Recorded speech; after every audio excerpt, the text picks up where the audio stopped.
Chapter 27. I woke when Rinaldi came in, but he did not talk, and I went back to sleep again. In the morning I was dressed and gone before it was light. Rinaldi did not wake when I left. I had not seen the Bincisa before, and it was strange to go up the slope where the Austrians had been, beyond the place on the river where I had been wounded. There was a steep new road and many trucks. Beyond, the road flattened out, and I saw woods and steep hills in the mist. There were woods that had been taken quickly and not smashed. Then, beyond where the road was not protected by the hills, it was screened by matting on the sides and over the top. The road ended in a wrecked village. The lines were up beyond. There was much artillery around. The houses were badly smashed, but things were very well organized, and there were signboards everywhere. We found Gino, and he got us some coffee, and later I went with him and met various people and saw the posts. Gino said the British cars were working further down the Bincisa at Ravne. He had great admiration for the British. There was still a certain amount of shelling, he said, but not many wounded. There would be many sick now the rains had started. The Austrians were supposed to attack, but he did not believe it. We were supposed to attack too, but they had not brought up any new troops, so he thought that was off too. Food was scarce, and he would be glad to get a full meal in Gorizia. What kind of supper had I had? I told him, and he said that would be wonderful. He was especially impressed by the dolce. I did not describe it in detail, only said it was a dolce, and I think he believed it was something more elaborate than bread pudding. Did I know where he was going to go? I said I didn't, but that some of the other cars were at Caporetto. He hoped he would go up that way. It was a nice little place, and he liked the high mountain hauling up beyond. He was a nice boy, and everyone seemed to like him. He said where it really had been hell was at San Gabriel, and the attack beyond Lom that had gone bad. He said the Austrians had a great amount of artillery in the woods along Turnover Ridge beyond and above us, and shelled the roads badly at night. There was a battery of naval guns that had gotten on his nerves. I would recognize them because of their flat trajectory. You heard the report, and then the shriek commenced almost instantly. They usually fired 2 guns at once, one right after the other, and the fragments from the burst were enormous. He showed me one, a smoothly jagged piece of metal over a foot long. It looked like babbiting metal. I don't suppose they are so effective, Gino said, but they scare me. They all sound as though they came directly for you. There is the boom, then instantly the shriek and burst. What's the use of not being wounded if they scare you to death? He said there were Croats in the lines opposite us now, and some Magyars. Our troops were still in the attacking positions. There was no wire to speak of, and no place to fall back to if there should be an Austrian attack. There were fine positions for defense along the low mountains that came up out of the plateau, but nothing had been done about organizing them for defense. What did I think about the Bincisa anyway? I had expected it to be flatter, more like a plateau. I had not realized it was so broken up. Alto piano, Gino said, but no piano. We went back to the cellar of the house where he lived. I said I thought a ridge that flattened out on top and had a little depth would be easier and more practical to hold than a succession of small mountains. It was no harder to attack up a mountain than on the level, I argued. That depends on the mountains, he said. Look at San Gabriele. Yes, I said, but where they had trouble was at the top where it was flat. They got up to the top easy enough. Not so easy, he said. Yes, I said, but that was a special case because it was a fortress rather than a mountain anyway. The Austrians had been fortifying it for years. I meant, tactically speaking, in a war where there was some movement. A succession of mountains were nothing to hold as a line because it was too easy to turn them. You should have possible mobility, and a mountain is not very mobile. Also, people always overshoot downhill. If the flank were turned, the best men would be left on the highest mountains. I did not believe in a war in mountains. I had thought about it a lot, I said. You pinched off one mountain and they pinched off another, but when something really started, everyone had to get down off the mountains. What were you going to do if you had a mountain frontier, he asked. I had not worked that out yet, I said, and we both laughed. But, I said, in the old days the Austrians were always whipped in the quadrilateral around Verona. They let them come down onto the plain and whipped them there. Yes, said Gino. "But those were Frenchmen, and you can work out military problems clearly when you are fighting in somebody else's country." "Yes," I agreed. "When it is your own country, you cannot use it so scientifically." "The Russians did, to trap Napoleon." "Yes, but they had plenty of country. If you tried to retreat to trap Napoleon in Italy, you would find yourself in Brindisi." "A terrible place," said Gino. "Have you ever been there?" "Not to stay." "I am a patriot," Gino said, "but I cannot love Brindisi or Taranto." "Do you love the Baincisa?" I asked. "The soil is sacred," he said, "but I wish it grew more potatoes. You know, when we came here, we found fields of potatoes the Austrians had planted. Has the food really been short? I myself have never had enough to eat, but I am a big eater, and I have not starved. The mess is average. The regiments in the line get pretty good food, but those in support don't get so much. Something is wrong somewhere. There should be plenty of food. The dogfish are selling it somewhere else." "Yes, they give the battalions in the front line as much as they can, but the ones in back are very short. They have eaten all the Austrians potatoes and chestnuts from the woods. They ought to feed them better. We are big eaters. I am sure there is plenty of food. It is very bad for the soldiers to be short of food. Have you ever noticed the difference it makes in the way you think?" "Yes," I said. "It can't win a war, but it can lose one. We won't talk about losing. There is enough talk about losing. What has been done this summer cannot have been done in vain." I did not say anything. I was always embarrassed by the words sacred, glorious, and sacrifice, and the expression in vain. We had heard them sometimes standing in the rain, almost out of earshot, so that only the shouted words came through, and had read them on proclamations that were slapped up by bill posters over other proclamations now for a long time, and I had seen nothing sacred, and the things that were glorious had no glory, and the sacrifices were like the stockyards at Chicago if nothing was done with the meat except to bury it. There were many words that you could not stand to hear, and finally, only the names of places had dignity. Certain numbers were the same way, and certain dates, and these with the names of the places were all you could say and have them mean anything. Abstract words such as glory, honor, courage, or hallow were obscene beside the concrete names of villages, the numbers of roads, the names of rivers, the numbers of regiments, and the dates. Gino was a patriot, so he said things that separated us sometimes. But he was also a fine boy, and I understood his being a patriot. He was born one. He left with Peduzzi in the car to go back to Gorizia. It stormed all that day. The wind drove down the rain, and everywhere there was standing water and mud. The plaster of the broken houses was gray and wet. Late in the afternoon the rain stopped, and from out number 2 post I saw the bare, wet autumn country with clouds over the tops of the hills and the straw screening over the roads wet and dripping. The sun came out once before it went down and shone on the bare woods beyond the ridge. There were many Austrian guns in the woods on that ridge, but only a few fired. I watched the sudden round puffs of shrapnel smoke in the sky above a broken farmhouse near where the line was.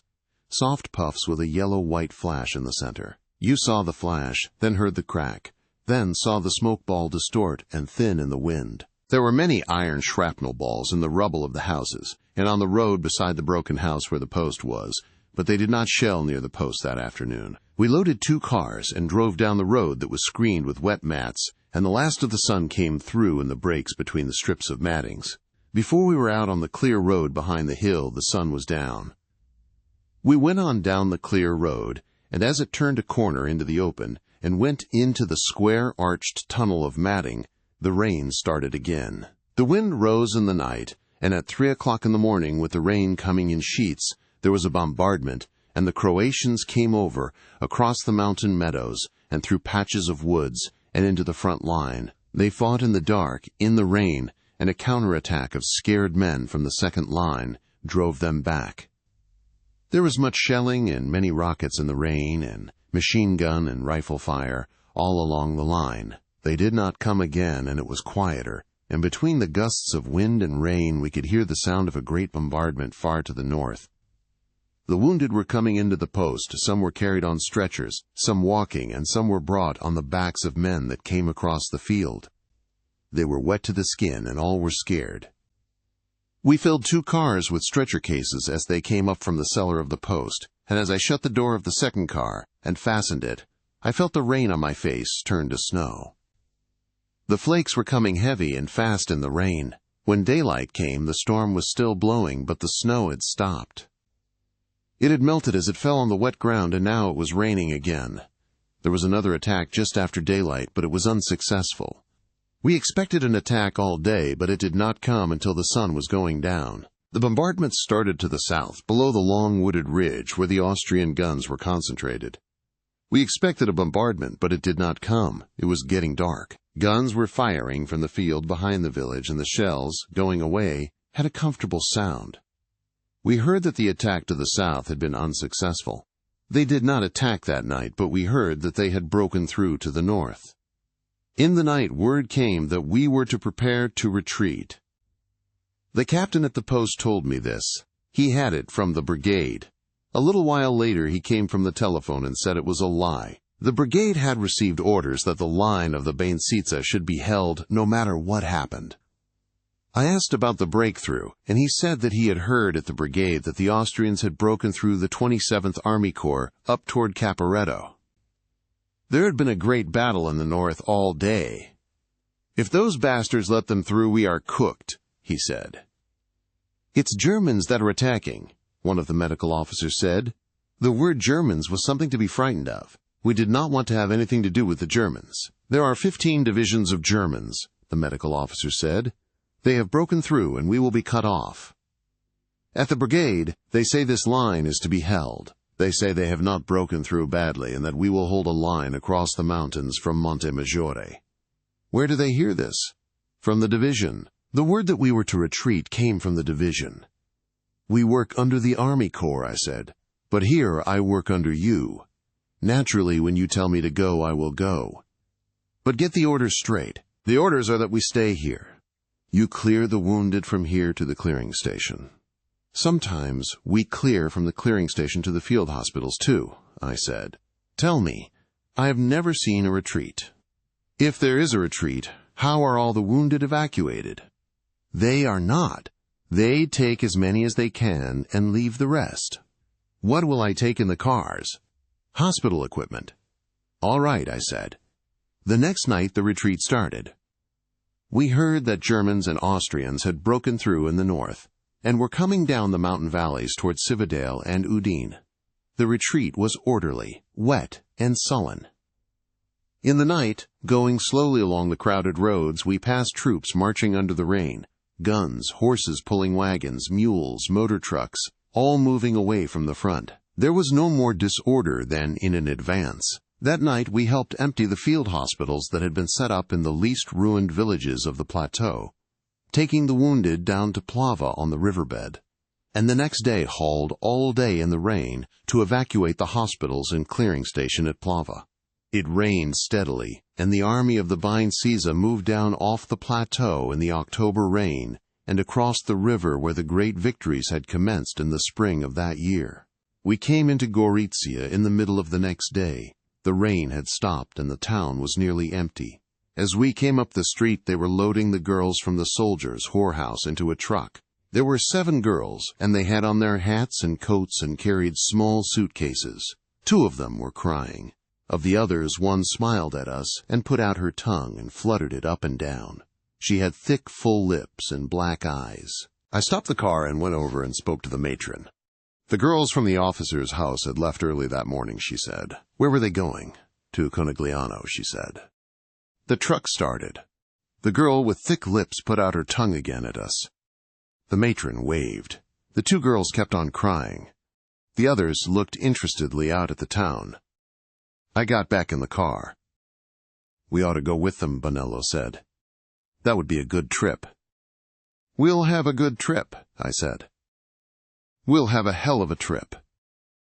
That's what I mean, I said. We came up the drive to the villa. I'd like to be there when some of those tough babies climb in and try and hop them. You think they will? Sure. Everybody in the Second Army knows that matron. We were outside the villa. They call her the Mother Superior, Bonello said. The girls are new, but everybody knows her. They must have brought them up just before the retreat. They'll have a time. I'll say they'll have a time. I'd like to have a crack at them for nothing. They charge too much at that house anyway. The government. GYPS us. Take the car out and have the mechanics go over it, I said. Change the oil and check the differential. Fill it up and then get some sleep. Yes, Signor Tenente. The villa was empty. Rinaldi was gone with the hospital. The major was gone, taking hospital personnel in the staff car. There was a note on the window for me to fill the cars with the material piled in the hall and to proceed to Pordenone. The mechanics were gone already. I went out back to the garage. The other 2 cars came in while I was there, and the drivers got down. It was starting to rain again. I'm so sleepy. I went to sleep 3 times coming here from Plava, Piani said. What are we going to do, Tenente? We'll change the oil, grease them, fill them up, then take them around in front and load up the junk they've left. Then do we start? No, we'll sleep for 3 hours. Christ, I'm glad to sleep, Bonello said. I couldn't keep awake driving. How's your car, Amo? I asked. It's all right. Get me a monkey suit and I'll help you with the oil. Don't you do that, Tenente, Amo said. It's nothing to do. You go and pack your things. My things are all packed, I said. I'll go and carry out the stuff that they left for us. Bring the cars around as soon as they're ready. They brought the cars around to the front of the villa, and we loaded them with the hospital equipment, which was piled in the hallway.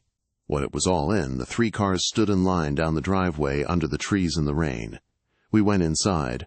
Make a fire in the kitchen and dry your things, I said. I don't care about dry clothes, Piani said. I want to sleep. I'm going to sleep on the major's bed, Bonello said. I'm going to sleep where the old man corks off. I don't care where I sleep, Piani said. There are 2 beds in here. I opened the door. I never knew what was in that room, Bonello said. That was old Fish-Face's room, Piani said. You 2 sleep in there, I said. I'll wake you. The Austrians will wake us if you sleep too long, Tenente, Bonello said. I won't oversleep, I said. Where's Amo? He went out in the kitchen. Get to sleep, I said.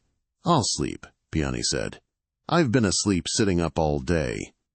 The whole top of my head kept coming down over my eyes. Take your boots off, Bonello said. That's old Fish-Face's bed. Fish-Face is nothing to me. Piani lay on the bed, his muddy boots straight out, his head on his arm. I went out to the kitchen. Amo had a fire in the stove and a kettle of water on. I thought I'd start some pasta asciutta, he said. We'll be hungry when we wake up. Aren't you sleepy, Bartolomeo? Not so sleepy. When the water boils, I'll leave it. The fire will go down. You'd better get some sleep, I said. We can eat cheese and monkey meat. This is better, he said. Something hot will be good for those 2 anarchists. You go to sleep, Tenente. There's a bed in the major's room. You sleep there. No, I'm going up to my old room. Do you want a drink, Bartolomeo? When we go, Tenente. Now it wouldn't do me any good. If you wake in 3 hours and I haven't called you, wake me, will you? I haven't any watch. Tenente. There's a clock on the wall in the major's room. All right. I went out then through the dining room and the hall, and up the marble stairs to the room where I had lived with Rinaldi. It was raining outside. I went to the window and looked out. It was getting dark, and I saw the 3 cars standing in line under the trees. The trees were dripping in the rain. It was cold, and the drops hung to the branches. I went back to Rinaldi's bed and lay down and let sleep take me. We ate in the kitchen before we started. Amo had a basin of spaghetti with onions and tinned meat chopped up in it. We sat around the table and drank 2 bottles of the wine that had been left in the cellar of the villa. It was dark outside and still raining. Piani sat at the table very sleepy. I like a retreat better than an advance, Bonello said. On a retreat, we drink Barbera. We drink it now. Tomorrow maybe we drink rainwater, Imo said. Tomorrow we'll be in Udine. We'll drink champagne. That's where the slackers live. Wake up, Piani. We'll drink champagne tomorrow in Udine. I'm awake, Piani said. He filled his plate with the spaghetti and meat. Couldn't you find tomato sauce, Barto? There wasn't any, Amo said. We'll drink champagne in Udine, Bonello said. He filled his glass with the clear red Barbera. We may drink. Before Udine, Piani said. Have you eaten enough, Tenente? Amo asked. I've got plenty. Give me the bottle, Bartolomeo. I have a bottle apiece to take in the cars, Amo said. Did you sleep at all? I don't need much sleep. I slept a little. Tomorrow, we'll sleep in the king's bed, Bonello said. He was feeling very good. Tomorrow, maybe we'll sleep in, Piani said. I'll sleep with the queen, Bonello said. He looked to see how I took the joke. You'll sleep with, Piani said sleepily. That's treason, Tenente, Bonello said. Isn't that treason? Shut up, I said. You get too funny with a little wine. Outside it was raining hard. I looked at my watch. It was 9:30. It's time to roll, I said, and stood up. Who are you going to ride with, Tenente? Bonello asked. With Imo. Then you come. Then, Piani. We'll start out on the road for Cormans.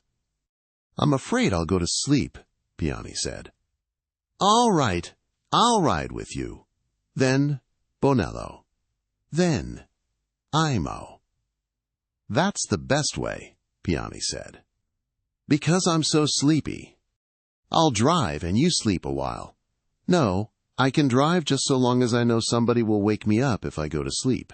I'll wake you up. Put out the lights, Bardo. You might as well leave them, Bonello said. We've got no more use for this place. I have a small locker trunk in my room, I said. Will you help take it down, Piani? We'll take it, Piani said. Come on, Aldo. He went off into the hall with Bonello. I heard them going upstairs. This was a fine place, Bartolomeo Imo said. He put 2 bottles of wine and half a cheese into his haversack. There won't be a place like this again. Where will they retreat to, Tenente? Beyond the Tagliamento, they say. The hospital and the sector are to be at Pordenone. This is a better town than Pordenone. I don't know Pordenone, I said. I've just been through there. It's not much of a place, Amo said. Chapter 28. As we moved out through the town, it was empty in the rain and the dark, except for columns of troops and guns that were going through the main street. There were many trucks, too, and some carts going through on other streets and converging on the main road. When we were out past the tanneries onto the main road, the troops, the motor trucks, the horse-drawn carts, and the guns were in one wide, slow-moving column. We moved slowly but steadily in the rain, the radiator cap of our car almost against the tailboard of a truck that was loaded high, the load covered with wet canvas. Then the truck stopped. The whole column was stopped. It started again, and we went a little farther, then stopped. I got out and walked ahead, going between the trucks and carts and under the wet necks of the horses. The block was farther ahead. I left the road, crossed the ditch on a footboard, and walked along the field beyond the ditch. I could see the stalled column between the trees in the rain as I went forward across from it in the field.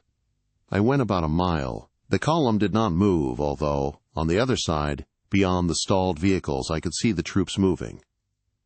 I went back to the cars. This block might extend as far as Udine. Piani was asleep over the wheel. I climbed up beside him and went to sleep too. Several hours later I heard the truck ahead of us grinding into gear. I woke Piani and we started, moving a few yards, then stopping, then going on again. It was still raining. The column stalled again in the night and did not start. I got down and went back to see Amo and Bonello. Bonello had 2 sergeants of engineers on the seat of his car with him. They stiffened when I came up. They were left to do something to a bridge, Bonello said. They can't find their unit, so I gave them a ride. With the Sir Lieutenant's permission. With permission, I said. The lieutenant is an American, Bonello said. He'll give anybody a ride. One of the sergeants smiled. The other asked Bonello if I was an Italian from North or South America. He's not an Italian. He's North American English. The sergeants were polite, but did not believe it. I left them and went back to Amo. He had 2 girls on the seat with him and was sitting back in the corner and smoking. "Barto! Barto!" I said. He laughed. "Talk to them, Tenente," he said. "I can't understand them." "Hey!" He put his hand on the girl's thigh and squeezed it in a friendly way. The girl drew her shawl tight around her and pushed his hand away. "Hey," he said, "tell the Tenente your name and what you're doing here." The girl looked at me fiercely. The other girl kept her eyes down. The girl who looked at me said something in a dialect I could not understand a word of. She was plump and dark and looked about 16. "Sorella?" I asked and pointed at the other girl. She nodded her head and smiled. "All right," I said, and patted her knee. I felt her stiffen away when I touched her. The sister never looked up. She looked perhaps a year younger. Imo put his hand on the elder girl's thigh, and she pushed it away. He laughed at her. "Good man." He pointed at himself. "Good man." He pointed at me. "Don't you worry." The girl looked at him fiercely. The pair of them were like 2 wild birds. "What does she ride with me for if she doesn't like me?" Amo asked. "They got right up in the car the minute I motioned to them." He turned to the girl. "Don't worry," he said. "No danger of using the vulgar word. No place for—" I could see she understood the word, and that was all. Her eyes looked at him very scared. She pulled the shawl tight. "Car all full," Amo said. "No danger of— no place for—" Every time he said the word, the girl stiffened a little. Then, sitting stiffly and looking at him, she began to cry. I saw her lips working, and then tears came down her plump cheeks. Her sister, not looking up, took her hand, and they sat there together. The older one, who had been so fierce, began to sob. "I guess I scared her," Amo said. "I didn't mean to scare her." Bartolomeo brought out his knapsack and cut off 2 pieces of cheese. "Here," he said, "stop crying." The older girl shook her head and still cried, but the younger girl took the cheese and commenced to eat. After a while, the younger girl gave her sister the 2nd piece of cheese, and they both ate. The older sister still sobbed a little. "She'll be all right after a while," Amo said. An idea came to him. "Virgin?" he asked the girl next to him. She nodded her head vigorously. "Virgin, too," he pointed to the sister. Both the girls nodded their heads, and the elder said something in dialect. "That's all right," Bartolomeo said. "That's all right." Both the girls seemed cheered. I left them sitting together with Amo, sitting back in the corner, and went back to Piani's car. The column of vehicles did not move, but the troops kept passing alongside. It was still raining hard, and I thought some of the stops in the movement of the column might be from cars with wet wiring. More likely they were from horses or men going to sleep. Still, traffic could tie up in cities when everyone was awake. It was the combination of horse and motor vehicles. They did not help each other any. The peasants' carts did not help much either. Those were a couple of fine girls with Barto. A retreat was no place for 2 virgins. Real virgins. Probably very religious. If there were no war, we would probably all be in bed. In bed I lay me down my head. Bed and board. Stiff as a board in bed. Catherine was in bed now, between 2 sheets, over her and under her. Which side did she sleep on? Maybe she wasn't asleep. Maybe she was lying thinking about me. "Blow, blow, ye western wind." Well, it blew, and it wasn't the small rain, but the big rain down that rained. It rained all night. You knew it rained down that rained. Look at it. Christ, that my love were in my arms, and I in my bed again. That my love Catherine, that my sweet love Catherine down might rain. Blow her again to me. Well, we were in it. Everyone was caught in it, and the small rain would not quiet it. "Good night, Catherine," I said out loud. "I hope you sleep well." "If it's too uncomfortable, darling, lie on the other side," I said. "I'll get you some cold water. In a little while it will be morning, and then it won't be so bad. I'm sorry he makes you so uncomfortable. Try and go to sleep, sweet." "I was asleep all the time," she said. "You've been talking in your sleep. Are you all right? Are you really there?" "Of course I'm here. I wouldn't go away. This doesn't make any difference between us. You're so lovely and sweet. You wouldn't go away in the night, would you? Of course I wouldn't go away. I'm always here. I come whenever you want me. Piani said. They've started again. I was dopey, I said. I looked at my watch. It was 3 o'clock in the morning. I reached back behind the seat for a bottle of the Barbera. You talked out loud, Piani said. I was having a dream in English, I said. The rain was slacking, and we were moving along. Before daylight, we were stalled again, and when it was light, we were at a little rise in the ground, and I saw the road of the retreat stretched out far ahead, everything stationary except for the infantry filtering through. We started to move again, but seeing the rate of progress in the daylight, I knew we were going to have to get off that main road some way and go across country if we ever hoped to reach Udine. In the night, many peasants had joined the column from the roads of the country, and in the column there were carts loaded with household goods. There were mirrors projecting up between mattresses, and chickens and ducks tied to carts. There was a sewing machine on the cart ahead of us in the rain. They had saved the most valuable things. On some carts, the women sat huddled from the rain, and others walked beside the carts, keeping as close to them as they could. There were dogs now in the column, keeping under the wagons as they moved along. The road was muddy. The ditches at the side were high with water, and beyond the trees that lined the road, the fields looked too wet and too soggy to try to cross. I got down from the car and worked up the road away, looking for a place where I could see ahead to find a side road we could take across country.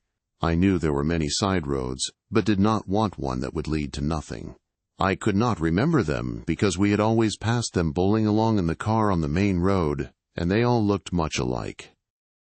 Now I knew we must find one if we hoped to get through. No one knew where the Austrians were, nor how things were going. But I was certain that if the rain should stop and planes come over and get to work on that column, that it would be all over. All that was needed was for a few men to leave their trucks, or a few horses be killed, to tie up completely the movement on the road. The rain was not falling so heavily now, and I thought it might clear. I went ahead along the edge of the road, and when there was a small road that led off to the north between two fields with a hedge of trees on both sides, I thought that we had better take it and hurried back to the cars. I told Piani to turn off and went back to tell Bonello and Amo. If it leads nowhere, we can turn around and cut back in, I said. What about these? Bonello asked. His 2 sergeants were beside him on the seat. They were unshaven but still military-looking in the early morning. They'll be good to push, I said. I went back to Amo and told him we were going to try it across country. What about my virgin family? Amo asked. The 2 girls were asleep. They won't be very useful, I said. You ought to have someone that could push. They could go back in the car, Amo said. There's room in the car. All right if you want them, I said. Pick up somebody with a wide back to push. Bersaglieri, Amo smiled. They have the widest backs. They measure them. How do you feel, Tenente? Fine. How are you? Fine, but very hungry. There ought to be something up that road, and we will stop and eat. How's your leg, Tenente? Fine, I said. Standing on the step and looking up ahead, I could see Piani's car pulling out onto the little side road and starting up it, his car showing through the hedge of bare branches. Bonello turned off and followed him, and then Piani worked his way out, and we followed the 2 ambulances ahead, along the narrow road between hedges. It led to a farmhouse. We found Piani and Bonello stopped in the farmyard. The house was low and long with a trellis with a grapevine over the door. There was a well in the yard, and Piani was getting up water to fill his radiator. So much going in low gear had boiled it out. The farmhouse was deserted.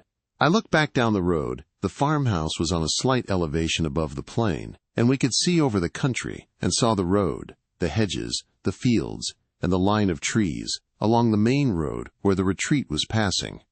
The 2 sergeants were looking through the house. The girls were awake and looking at the courtyard, the well, and the 2 big ambulances in front of the farmhouse, with 3 drivers at the well. One of the sergeants came out with a clock in his hand. Put it back, I said. He looked at me, went in the house, and came back without the clock. Where's your partner? I asked. He's gone to the latrine. He got up on the seat of the ambulance. He was afraid we would leave him. What about breakfast, Tenente? Bonello asked. We could eat something. It wouldn't take very long. Do you think this road going down on the other side will lead to anything? Sure. All right. Let's eat. Piani and Bonello went in the house. Come on, Amos said to the girls. He held his hand to help them down. The older sister shook her head. They were not going into any deserted house. They looked after us. They are difficult, Amos said. We went into the farmhouse together. It was large and dark, an abandoned feeling. Bonello and Piani were in the kitchen. There's not much to eat, Piani said. They've cleaned it out. Bonello sliced a big white cheese on the heavy kitchen table. Where was the cheese? In the cellar. Piani found wine too and apples. That's a good breakfast. Piani was taking the wooden cork out of a big wicker-covered wine jug. He tipped it and poured a copper pan full. It smells all right, he said. Find some beakers, Barto. The two sergeants came in. Have some cheese, sergeants, Bonello said. We should go, one of the sergeants said, eating his cheese and drinking a cup of wine. We'll go. Don't worry, Bonello said. An army travels on its stomach. I said. What? Asked the sergeant. It's better to eat. Yes, but time is precious. I believe the bastards have eaten already, Piani said. The sergeants looked at him. They hated the lot of us. You know the road? One of them asked me. No, I said. They looked at each other. We would do best to start, the first one said. We are starting, I said. I drank another cup of the red wine. It tasted very good after the cheese and apple. Bring the cheese, I said, and went out. Bonello came out carrying the great jug of wine. That's too big, I said. He looked at it regretfully. I guess it is, he said. Give me the canteens to fill. He filled the canteens, and some of the wine ran out on the stone paving of the courtyard. Then he picked up the wine jug and put it just inside the door. The Austrians can find it without breaking the door down, he said. We'll roll, I said. Piani and I will go ahead. The two engineers were already on the seat beside Bonello. The girls were eating cheese and apples. Imo was smoking. We started off down the narrow road. I looked back at the two cars coming and the farmhouse. It was a fine, low, solid stone house, and the ironwork of the well was very good. Ahead of us the road was narrow and muddy, and there was a high hedge on either side. Behind, the cars were following closely. Chapter 29. At noon we were stuck in a muddy road, about, as nearly as we could figure, 10 kilometers from Udine. The rain had stopped during the forenoon, and 3 times we had heard planes coming, seen them pass overhead, watched them go far to the left, and heard them bombing on the main high road. We had worked through a network of secondary roads and had taken many roads that were blind, but had always, by backing up and finding another road, gotten closer to Udine. Now Amos' car, in backing so that we might get out of a blind road, had gotten into the soft earth at the side, and the wheels, spinning, had dug deeper and deeper until the car rested on its differential. The thing to do now was to dig out in front of the wheels, put in brush so that the chains could grip, and then push until the car was on the road. We were all down on the road around the car. The two sergeants looked at the car and examined the wheels. Then they started off down the road without a word. I went after them. Come on, I said. Cut some brush. We have to go, one said. Get busy, I said, and cut brush. We have to go, one said. The other said nothing.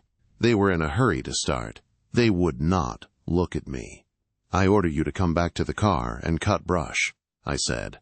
The one sergeant turned. We have to go on. In a little while you will be cut off. You can't order us. You're not our officer.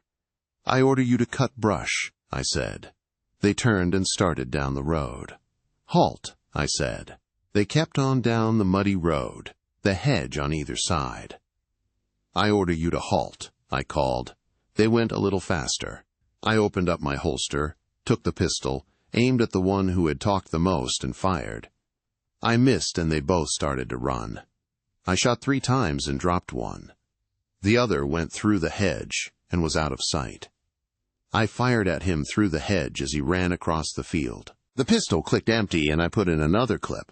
I saw it was too far to shoot at the second sergeant. He was far across the field, running, his head held low. I commenced to reload the empty clip. Bonello came up. "Let me go finish him," he said. I handed him the pistol, and he walked down to where the sergeant of engineers lay face down across the road. Bonello leaned over, put the pistol against the man's head, and pulled the trigger. The pistol did not fire. "You have to cock it," I said. He cocked it and fired twice. He took hold of the sergeant's legs and pulled him to the side of the road so he lay beside the hedge. He came back and handed me the pistol. "The son of a bitch," he said. He looked toward the sergeant. "You see me shoot him, Tenente?" "We've got to get the brush quickly," I said. "Did I hit the other one at all?" "I don't think so," Amos said. "He was too far away to hit with a pistol." "The dirty scum," Piani said. "We were all cutting twigs and branches. Everything had been taken out of the car." Bonello was digging out in front of the wheels. When we were ready, Amos started the car and put it into gear. The wheels spun round, throwing brush and mud. Bonello and I pushed until we could feel our joints crack. The car would not move. "Rock her back and forth, Barto," I said. He drove the engine in reverse, then forward. The wheels only dug in deeper.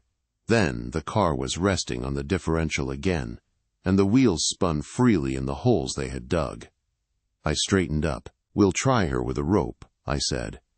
"I don't think it's any use, Tenente. You can't get a straight pull." "We have to try it," I said. "She won't come out any other way." Piani's and Bonello's cars could only move straight ahead down the narrow road. We roped both cars together and pulled. The wheels only pulled sideways against the ruts. "It's no good," I shouted. "Stop it." Piani and Bonello got down from their cars and came back. Amo got down. The girls were up the road about 40 yards, sitting on a stone wall. "What do you say, Tenente?" Bonello asked. "We'll dig out and try once more with the brush," I said. I looked down the road. It was my fault. I had led them up here. The sun was almost out from behind the clouds, and the body of the sergeant lay beside the hedge. "We'll put his coat and cape under," I said. Bonello went to get them. I cut brush, and Amo and Piani dug out in front and between the wheels. I cut the cape, then ripped it in two, and laid it under the wheel in the mud, then piled brush for the wheels to catch. We were ready to start, and Amo got up on the seat and started the car. The wheels spun, and we pushed and pushed, but it wasn't any use. "It's Ed," I said. "Is there anything you want in the car, Barto?" Amo climbed up with Bonello, carrying the cheese and 2 bottles of wine and his cape. Bonello, sitting behind the wheel, was looking through the pockets of the sergeant's coat. "Better throw the coat away," I said. "What about Barto's virgins?" "They can get in the back," Piani said. "I don't think we are going far." I opened the back door of the ambulance. "Come on," I said. "Get in." The 2 girls climbed in and sat in the corner. They seemed to have taken no notice of the shooting. I looked back up the road. The sergeant lay in his dirty, long-sleeved underwear. I got up with Piani and we started. We were going to try to cross the field. When the road entered the field, I got down and walked ahead. If we could get across, there was a road on the other side. We could not get across. It was too soft and muddy for the cars. When they were finally and completely stalled, the wheels dug in to the hubs. We left them in the field and started on foot for Udine. When we came to the road which led back toward the main highway, I pointed down it to the 2 girls. "Go down there," I said. "You'll meet people." They looked at me. I took out my pocketbook and gave them each a 10-lira note. "Go down there," I said, pointing. "Friends, family." They did not understand, but they held the money tightly and started down the road. They looked back as though they were afraid I might take the money back. I watched them go down the road, their shawls close around them, looking back apprehensively at us. The 3 drivers were laughing. "How much will you give me to go in that direction, Tenente?" Bonello asked. "They're better off in a bunch of people than alone if they catch them," I said. "Give me 200 lire and I'll walk straight back toward Austria," Bonello said. "They'd take it away from you," Piani said. "Maybe the war will be over," Imo said. We were going up the road as fast as we could. The sun was trying to come through. Beside the road were mulberry trees. Through the trees I could see our two big moving vans of cars stuck in the field. Piani looked back too. "They'll have to build a road to get them out," he said. "I wish to Christ we had bicycles," Bonello said. "Do they ride bicycles in America?" Amo asked. "They used to." "Here it is a great thing," Amo said. "A bicycle is a splendid thing." "I wish to Christ we had bicycles," Bonello said. "I'm no walker." "Is that firing?" I asked. I thought I could hear firing a long way away. "I don't know," Amo said. He listened. "I think so," I said. "The first thing we will see will be the cavalry," Piani said. "I don't think they've got any cavalry." "I hope to Christ not," Bonello said. "I don't want to be stuck on a lance by any cavalry." "You certainly shot that sergeant tenente," Piani said. "We were walking fast." "I killed him," Bonello said. "I never killed anybody in this war, and all my life I've wanted to kill a sergeant." "You killed him on the sit all right," Piani said. "He wasn't flying very fast when you killed him." "Never mind. That's one thing I can always remember. I killed that of a sergeant." "What will you say in confession?" Amo asked. "I'll say, 'Bless me, Father, I killed a sergeant.'" They all laughed. "He's an anarchist," Piani said. "He doesn't go to church." "Piani's an anarchist, too," Bonello said. "Are you really anarchists?" I asked. "No, Tenente. We're socialists. We come from Imola." "Haven't you ever been there?" "No. By Christ, it's a fine place, Tenente. You come there after the war and we'll show you something." "Are you all socialists?" "Everybody." "Is it a fine town?" "Wonderful. You never saw a town like that." "How did you get to be socialists?" "We're all socialists." "Everybody is a socialist. We've always been socialists." "You come, Tenente. We'll make you a socialist, too." Ahead, the road turned off to the left and there was a little hill, and, beyond a stone wall, an apple orchard. As the road went uphill, they ceased talking. We walked along together, all going fast against time,